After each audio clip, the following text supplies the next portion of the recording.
Senate Republicans facing potential new roadblocks in their efforts to replace Obamacare after the Congressional Budget Office said millions of Americans could lose their insurance under the GOP's plan. This despite the CBO saying the measure would put a big dent in the federal deficit and lower premiums. This is Outnumbered. I'm Meghan McCain, here today, co-host of After the Bell on Fox Business, the lovely Melissa Francis, also from FBN, Dagan McDowell, also lovely, progressive radio host and Fox News contributor, the loveliest Leslie Marshall. And today's hashtag, one lucky guy, the co-host of the Fox News Specialist. The loveliest co-host. And co-host of Cashin' In, Eric Bolling. Eric's new book, The Swamp, Washington's Murky Pool of Corruption and Cronyism, and How Trump Can Drain It, is on sale right now. Welcome back. You're outnumbered. Everyone's lovely. Thrilled to be. Yeah, everyone's lovely. Everyone's We're lovely. all having a lovely day. Congratulations, first day. Your book's out. First day, book's out. I can't wait to talk about it. On Drudge already. The president already tweeted about the book. It's really We're good. going to have some fun with the book. Yes. I can't wait to talk about it. And people should know it's not a book about necessarily politicians, which was I thought it was a strict political book. It's about history. I take you through the history of the Republic,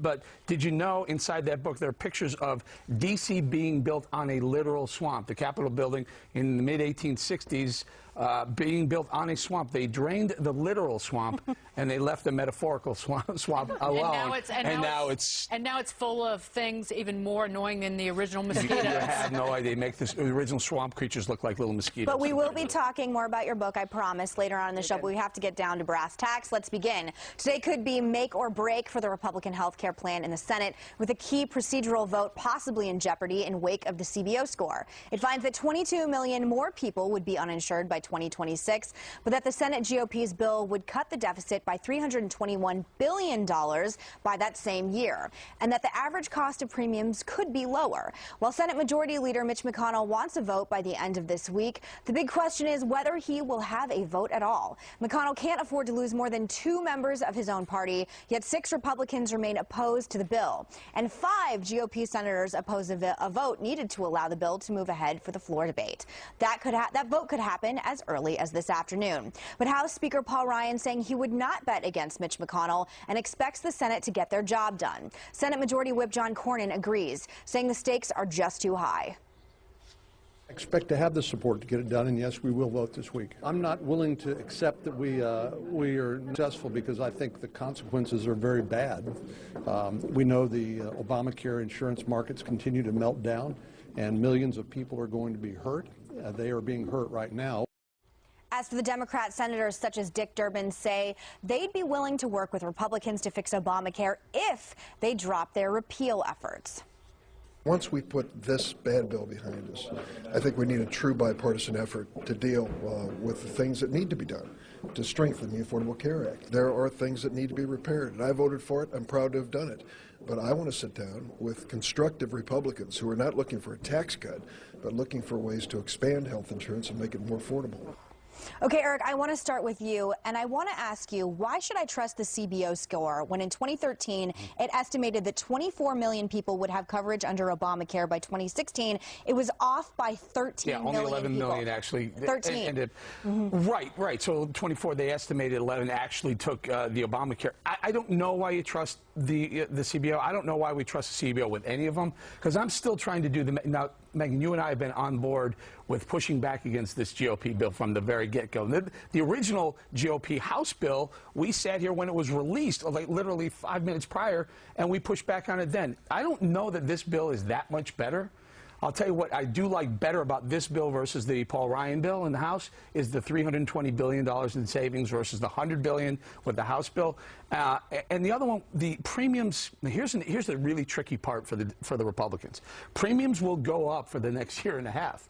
What happens in the next year and a half? You have an election. You have a midterm election. So premiums will rise into the midterm elections and then severely drop going forward after that to a point where somewhere around 30% lower than they are right now. But going into to re-election for all these House members, boy, how do you sell that? I just don't know how they sell that. And I'll tell you why it's better. Because of the way the accounting works, if you push it back to the states, I mean, the federal government can deficit spend forever and ballooning. Yeah. When you put it back on the states, the way they do their budgets are so differently. I mean, they have to balance them. They can't just spend like crazy. Putting so much back for them to decide how the money's spent, that's a big improvement. No doubt, but if you're an average American sitting in Kansas or Oklahoma and your premiums continue to go up for the next year and a half, and then you hear the Democrats hitting up all these Republican town halls this summer, what's your argument? How do you say, oh, don't worry, trust us? Because you might actually have an insurance provider, because the premiums aren't just the problem that they've doubled in the 39 insurance markets under Obamacare that are run by the federal government. It's the fact that you've lost your health insurer. As of this year, 1/3 of counties in this country only have one health insurer, and they've continued to drop out of state by state. You saw that happen with Anthem. And then your deductibles are going up. And your out-of-pocket costs are going up. I do want to interject into this just 1 second, because we do have a tweet from Rand Paul, who will be meeting with President Trump, headed to meet with @RealDonaldTrump this afternoon. The bill is currently not real repeal and needs major improvement. So this is in the vein of how you feel, Eric. Can I just ask? We have very, very smart people on this desk, on this couch right now. How in the world are we going to save $300 billion over 10 years, get premiums down over the next 9 or 10 years, and still provide insurance for millions of Americans? The math is just not adding up. Somewhere, let's get Leslie in on this, though.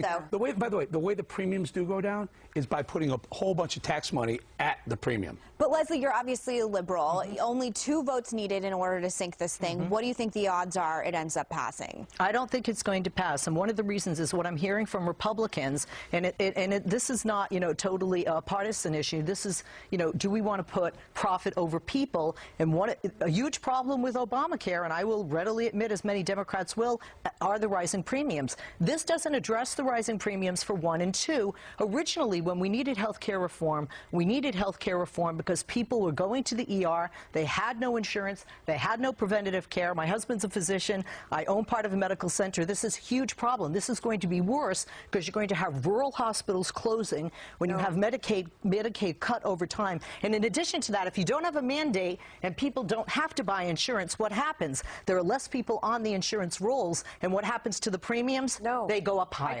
I totally disagree with you guys, because it's going to happen in the risk pools. Eric, you know this well. If they do the reinsurance on the risk pools, that's the way to expand that money and help it cover more people. It's complicated. It's calculus. It's a lot of math. We won't know until it's there how well it's working, but that's the only way it works. Those risk pools can't be all taxpayer money. You put the taxpayer money in to start it, but private equity, Wall Street, everybody's chomping at the bit to get in on the reinsurance market on those risk pools. That's where it all lies. I'm still trying to do the straight arithmetic on it, where we're going to get a tax cut. We're going to get a budget savings of $300 billion.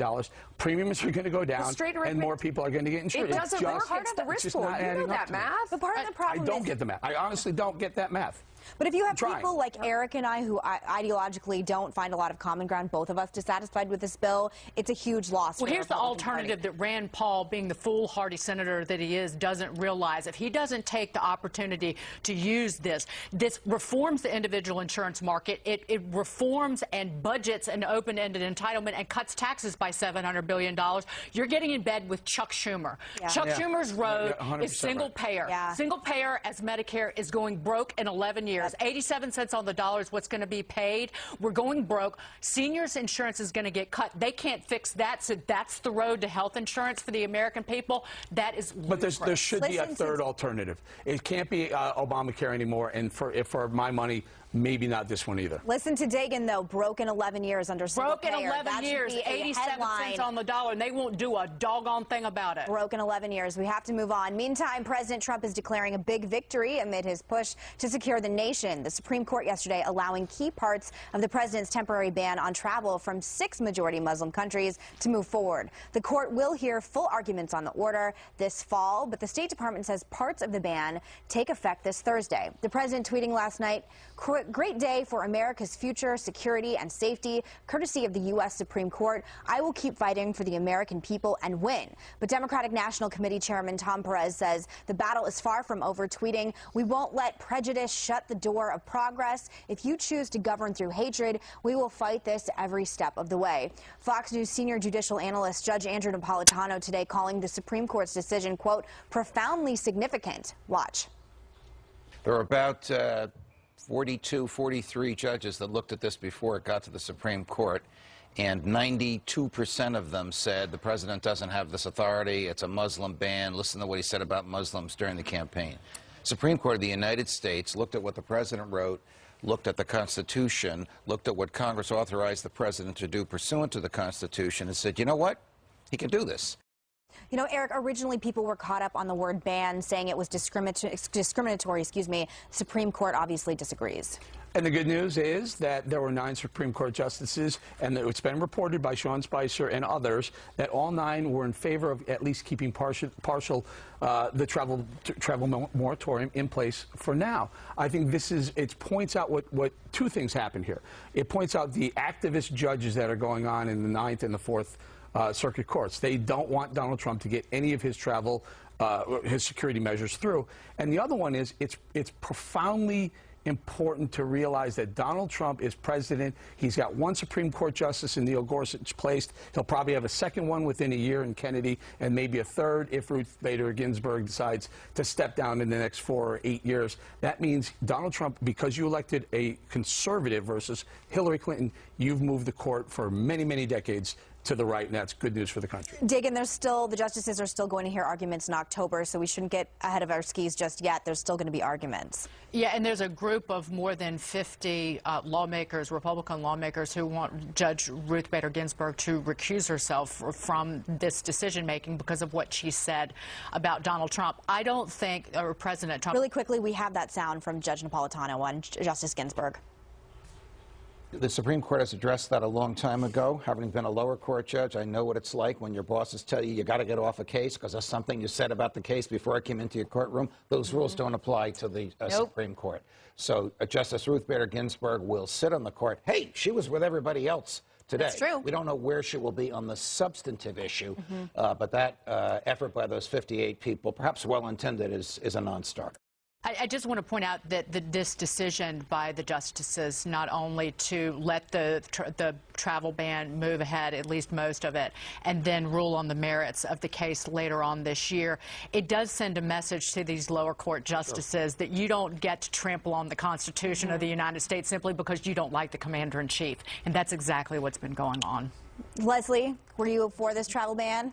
No, I'm not. And I do call it a Muslim ban. And in addition to that, this does not, I feel, make America safer. One of the huge issues that we have is with ISIS and the way they recruit, which is online. When we look at the terrorist attacks worldwide, we have a lot of people that are coming out of Belgium. We have people that are coming out of the UK. Those countries are not on the list. And in addition to that, when you look at the terrorist attacks in this country, largely Americans and even their ancestry are not from these nations, and it's for 90 days. So I don't feel this makes America safer. I think we do need stronger vetting procedures. Why are you and the left calling it a Muslim ban? Because you're dealing, because Eric, look, there are people right now in Belgium that this is where you see all these people coming out of, going to the UK, going to France. Every single problem There are 100 countries that are predominantly Muslim as well that aren't included in. What is it? What does this do for the lone wolf? I'm not Muslim. What does this do? Your ban, your word. That's my point. Your Muslim ban. What does this do for the lone wolf sitting right now at their computer? Solve that problem, we should do it. I mean, it goes to governments that are a failed state. They're a failed state. They can't They can't verify the background of people coming over. It's so straightforward. Have a stronger vetting. Don't single out certain nations, because there are people, and not just of Muslim faith, who live in these countries. Or how about a woman or child in Iran being oppressed who wants to seek refuge and asylum in the United States? Coming from this country. Well, they're being banned too. Yeah, exactly. In predominantly Muslim that's why it's nations. Not a Muslim land. That's why it's not a Muslim land. I would love to keep watching this because it's very entertaining. The U.S. is gathering new intel out of casualties. They're still right now investigating what is going on. So we're going to bring you the latest as soon as it happens, or as soon as we get that information. But we want to show you the pictures. This is an Alabama military post. It is in lockdown, and they are following the protocol in these cases of run, hide, and fight. So we'll bring you that news as it happens. Fox News alert for you. The Pentagon says it has spotted chemical weapons activity in Syria, and the White House is issuing a warning to the Assad regime. Use those weapons on your own people and expect to pay dearly.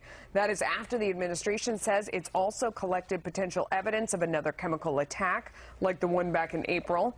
White House Press Secretary Sean Spicer with this statement saying, quote, "The United States is in Syria to eliminate the Islamic State of Iraq and Syria. If, however, Mr. Assad conducts another mass murder attack using chemical weapons, he and his military will pay a heavy price." U.S. Ambassador to the UN, Nikki Haley, also sending a strong message to Syria's allies. Watch this. The goal is at this point not just to send Assad a message, but to send Russia and Iran a message that if this happens again, we are putting you on notice. And my hope is that the president's warning will certainly get Russia and Iran to take a second look, and I hope that it will caution Assad from the fact that we don't want to see innocent men, women, and children hurt again. President Trump has retaliated against President Assad once before. You remember that. Firing off a barrage of missiles on a government airbase after a chemical attack in April, blamed on Assad. Eric, I'll go to you first. I mean, heating there's up. been a lot of putting people on notice. Can I ask you a question? President Trump ran as a non-interventionist, and everything has shown when he initially sent those missiles into Syria, that it was reported that it was because Ivanka came to him and said, look at this video footage of these atrocities, and then he actually ended up taking military action. Do you think he will do the same thing in this scenario? I'm guessing he will again. If he did it once, and remember, he did that with President Xi of China at a state dinner while he was attending the state dinner. So my guess is if another attack happens on Syrian people by Assad, he'll do it again. It's just, I'm trying to figure out who's crazier right now, Bashar al-Assad or North Korean crazy dictator Kim Jong-un. The two of them are really heating up, and they're kind of, it's weird. This is like this power thing going on between North Korea, Russia, Assad in Syria, and Iran.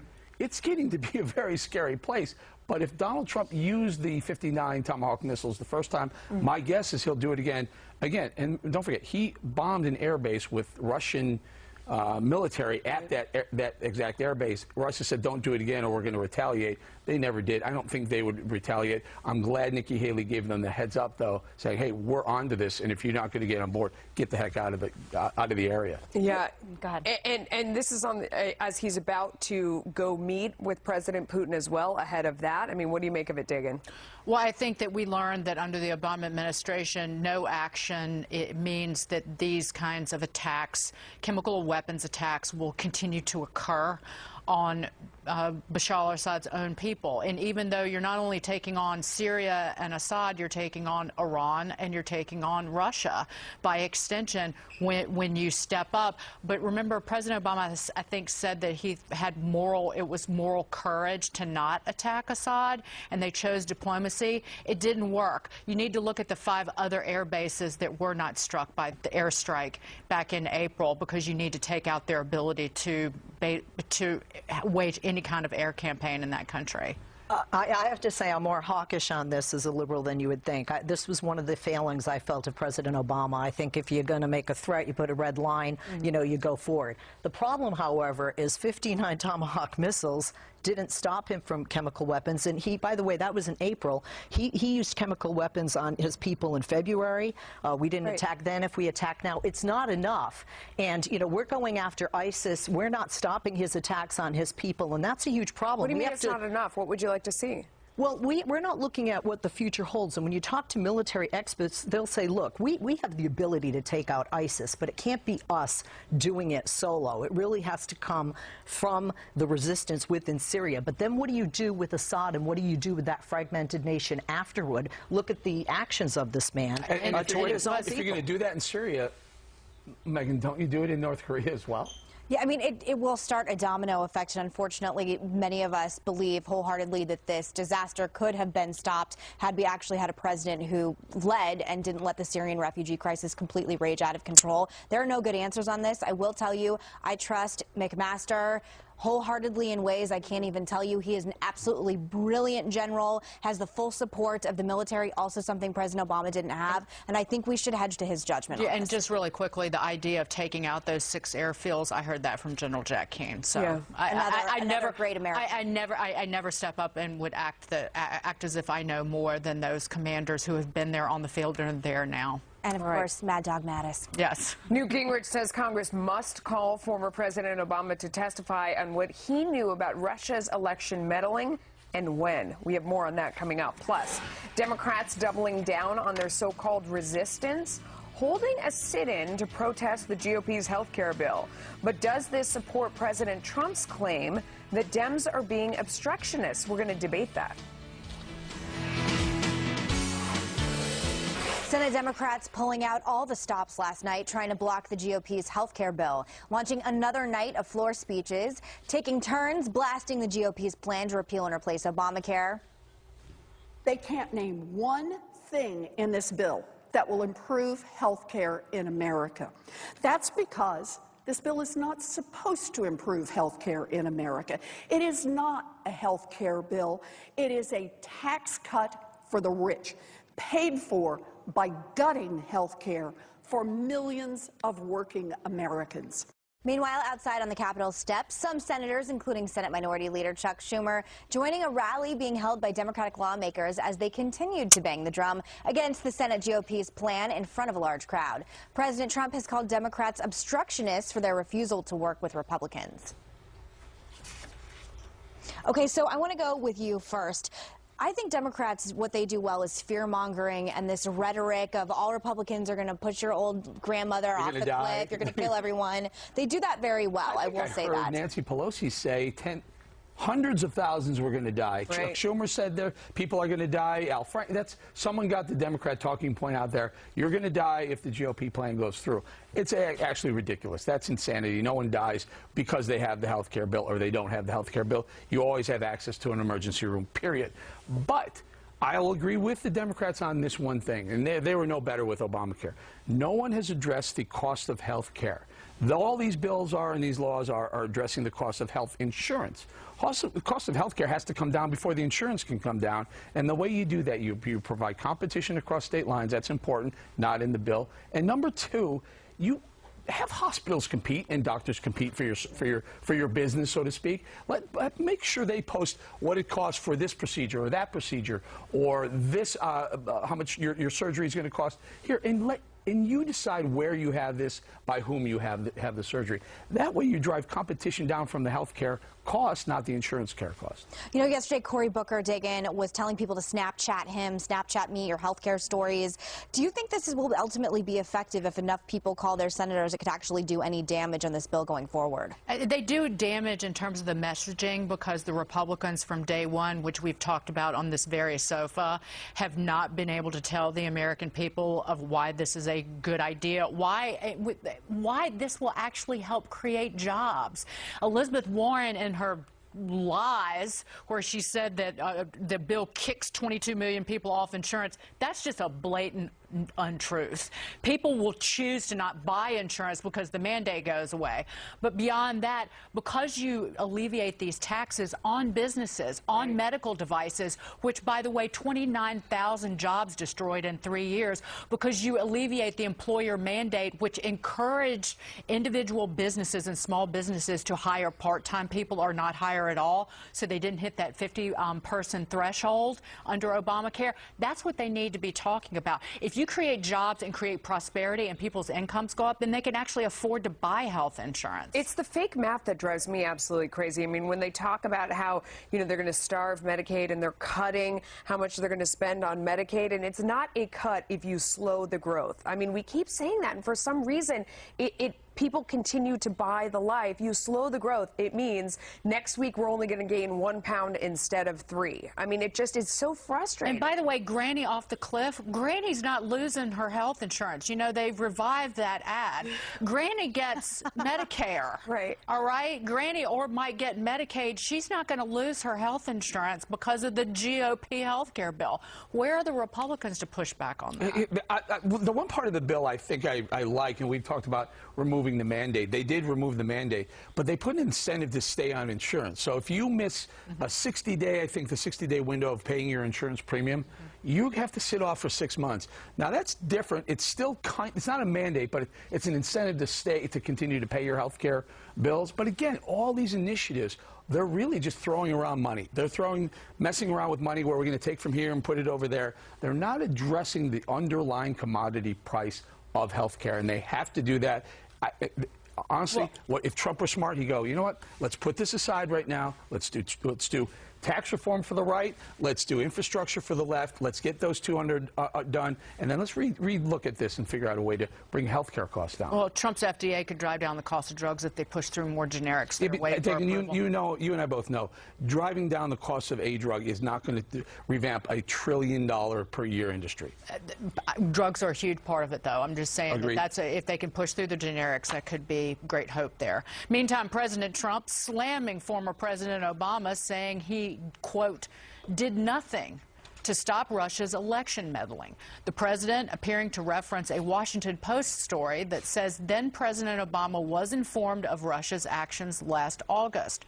White House Press Secretary Sean Spicer backing up President Trump's remarks when asked to clarify what the president meant when he also accused Mr. Obama of colluding or obstructing the Russia investigation. Here's Spicer. They, according to this report, knew back in August if they were so concerned, why didn't they stop it? The question is, if they didn't take any action, does that make them complicit? I think that there is a lot of questions that have to get answered about who did know what and when. This comes as former House Speaker Newt Gingrich is now calling on Mr. Obama to testify before Congress on why he sat on information about Russia's election meddling. Watch this. The House and Senate are going to have to call Obama in and say, who told you? When did you have the meetings? Who advised you? Why did you decide not to do anything? And then why did you keep quiet for 6 months while everybody looked at the Russians and Trump when you, in fact, had this information last August? So absolutely, he's got to come in and testify. Megan, why are the Republicans still talking about this? I don't know. All of this information we actually know. Yeah. The timeline is laid out. If you listen to Jay Johnson, the former head of the Department of Homeland Security last week testifying on the Hill, he lays out this timeline of everything that the Democrats and the White House knew last year. And if you talk to any average Americans, people are sick of this Russia rhetoric. They want to talk about jobs. They want to talk about the economy. They want to talk about what's going on foreign policy-wise. Unless Democrats come to the table with some actual evidence at this point of collusion, and I am someone who wanted to know more information, but after the James Comey hearing, seemed like there was a big nothing burger. The ultimate hypocrisy of Democrats on the left that makes me absolutely insane is the idea that there are so many of us who have cared about Putin's expansion into the Baltic states for years and years and years, and his growing strength and nostalgia for Mother Russia and how dangerous he has been as an international character. Democrats didn't care. President Obama says to Mitt Romney, it's a 1980s foreign policy. You're ridiculous. You're insane. Now they care. Today they care because of this hypothetical Russian collusion, whatever that they haven't been able to prove yet. It is the ultimate in hypocrisy. I'll take it one step further. President Obama is perpetrating the ultimate hypocrisy with that comment. But they say what did he say? They blew it. They should have taken firmer action in one breath, and then in the other breath, they applied sanctions to Russia. Yeah, they did apply. So, and they blamed the sanctions to Russia on the Russian meddling. But now he's saying, well, on one hand we blew it, but then we applied sanctions. Well, wait, he didn't say no. He said insufficient, which to me is not obstruction, and that's a word left and right are being thrown around all over the place. We do have an investigation that's going on. We'll find out if there's any collusion, but we have a president that called Russia a hoax, that called it fake news. Now he's putting, I'm agreeing with you, the emphasis back on this. Let Mueller do his job. Let's try and move forward and with what Americans want, which is the economy, jobs, and health care. But President Obama was caught on a live mic telling Russian officials that he was going to give them more, quote, flexibility after the election. This is someone who never took Putin seriously. And by the way, President Bush didn't either. He said that he looked into Putin's eyes and he saw a soul.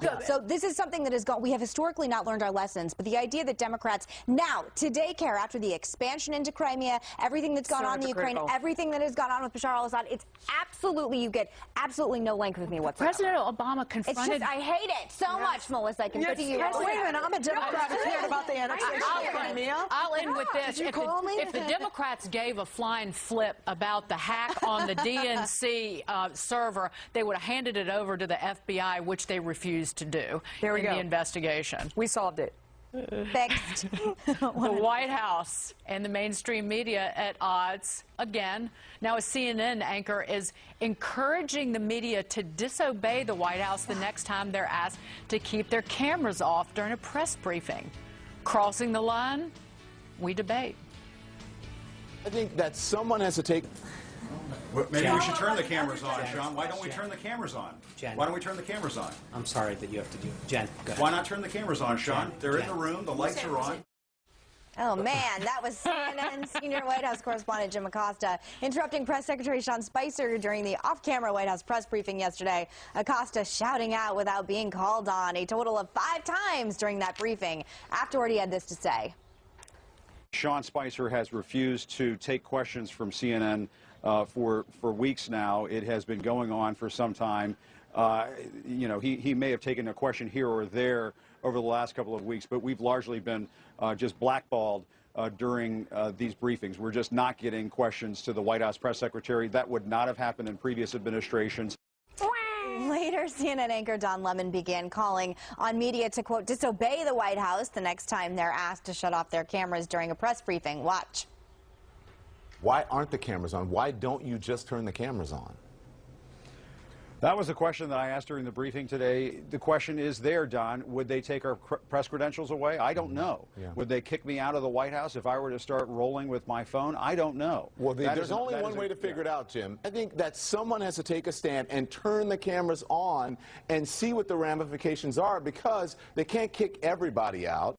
All right. The White House press briefing scheduled for this afternoon will be on camera so Jim Acosta can calm down. What do you make of all that? It's so dramatic. You would think at this point, knowing what we know, what happened over the weekend with CNN Money and how they tied Anthony Scaramucci to Russian collusion, that they had to walk back. People were resigned. I think 3 people. Or they walked back. They retract it. You would think at that point they'd say, you know, let's rethink this whole strategy of just attack mode on Donald Trump. And I don't think that, fine, go ahead, roll your cameras and see what does happen. You will get escorted out and you won't be invited to the next one. That's not a good idea. What they should really start to do is say, okay, we're going to work with you. We would like to get more on-camera briefings. How do we make this happen, Mr. President? And guess what? If they stop publishing the fake news articles that they have to retract and people get fired for, maybe they would get more access to the president. Oh, I don't know. I mean, this is a dominant strategy for them. It's working.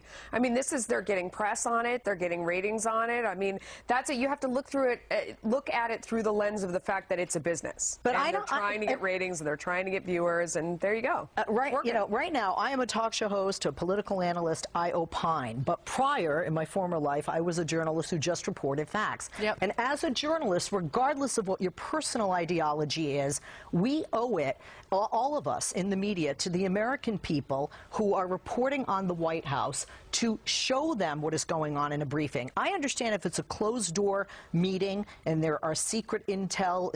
Except that tax reform is still going to be full of special favors to interest groups far and wide. We'll see. We'll see. We'll see how it turns out. You've got the president already tweeting about it. Can you get him to tweet about the list? He might be watching. I shouldn't have done that. That was egregious. I can't help it. All right, Eric, great job. It is such a good book. I sincerely loved it. Not just because our offices are next to each other, and I was with you when you were writing this, and I'm so proud of you and so jealous of your success.